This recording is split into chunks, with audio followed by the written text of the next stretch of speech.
In your new book, I have a copy here, you have a copy here, The Rise and Fall of Nations, you outline 10 factors that identify winners and losers in the global economy.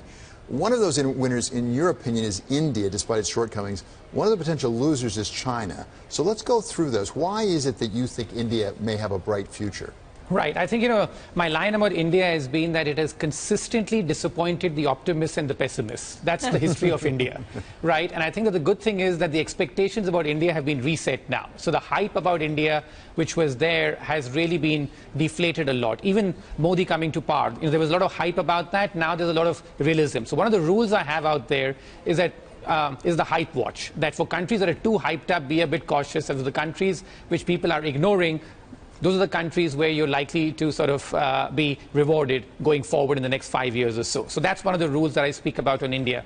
But the other issue about India, which I feel is, which is fine, is the fact that in India, the problems are just not as acute in other parts of the world. So it's a bit of a relative game as well. And the fact that the rest of the region, South Asia, is beginning to do better. So even the other countries like Bangladesh, Sri Lanka, and I dare say Pakistan, those countries are beginning to do better, and that should help the region as such. To go into your 10 principles just a little bit here. So India, the population's growing. That's good under one of your principles, right? The demographics. The location, as you said, the geography, being able to take advantage of its location. On the other hand, political reform, the importance of political reform.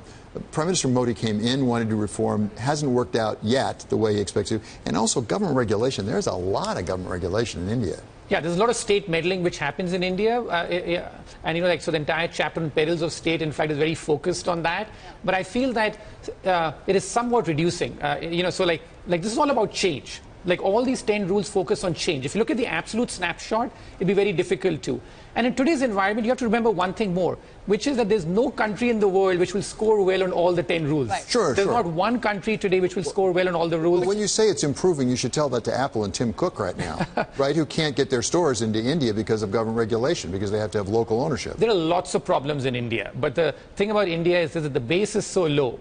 And, in terms of their per capita income is only $2,000. Whereas China now has become a truly middle-income country. And the problems China faces are very different compared to India does at such a low base. When one of the other items on your 10-point list of Rise and Fall of Nations is the good billionaire, which I love that term. Right. Explain it.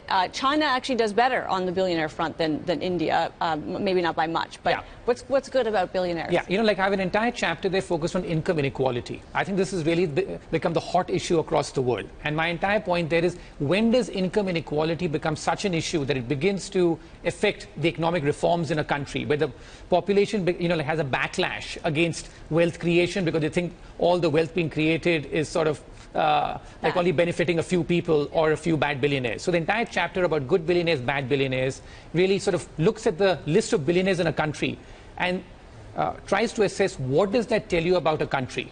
And in India's case, in fact, if you look at what was happening last decade, all the billionaires who were rising were either people who had merely inherited their wealth or billionaires in corruption-prone industries such as real estate, mining, commodities. That's now changing a bit this decade. But in China's case, a lot of the rise of the billionaires has been concentrated in the good industries, such as tech. So that's a positive factor for China. So why are you so skeptical about China's future? On my most important rule, the kiss of debt. Debt. Which is, on debt. That every single economic miracle in history has ended when a country has accumulated too much debt over a short span of time, which is when the debt increases very rapidly. And what China has seen since 2009 is that no other developing country in history has accumulated as much debt as China has done in the last few years. And there's one statistic which tells all. Today, it takes $6 of debt to create $1 of growth in China. At the peak of the US housing bubble in 2008, it took $3 of debt to create $1 of growth in China. So they're buying growth. In the United States. They're buying growth with debt, is what you're saying. Massive amounts of debt. And it's getting more expensive. And it's not a very good bargain. That's right. And this is not how China used to be.